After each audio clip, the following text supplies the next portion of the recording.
Wih, Pak Mantri Bang. Alhamdulillah.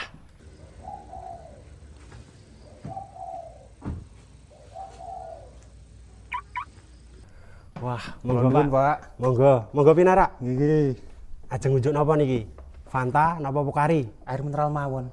Oh nggih. Lah, jipokno air mineral lah sing wanyep. Hawane panas banget iki. Lah ngomong-ngomong saene jenengan niku napa? Usahaku sembarang tak dol, Mas. Apa-apa tak acarake.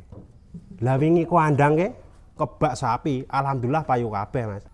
Nah, mangkane iki aku butuh tambah modal, ben puterane gede, Pak. Lah kira-kira butuh pinten to, Pak? Butuhnya namanya 500 juta, Pak. Nek masalah profit tidak diragukan lagi, Pak. Tenan. Sapi siji untungnya iso 8 juta sampai dengan 10 juta, Pak. Kuwi urung dagang aku liyane, ana kayu, pasir, watu, areng we tak dol, Pak. Apa meneh usum korban itu lak sange niki, Pak. Lagi banter-bantere guang sapi, Pak iki. Kok omonganmu malah kaya udah namsrong ya, Mas? Lah kayak koncoku, Pak. Wong-wong ini kekancan karo aku, sing maune goblok, dadi cerdas kaya Pak, otomatis pinter ngomong. Nggih pun benjang Senin kula ten kantor nggih. Oh nggih, siap Pak. Matur sebaruan. Monggo diunjuk riyen. Oh nggih.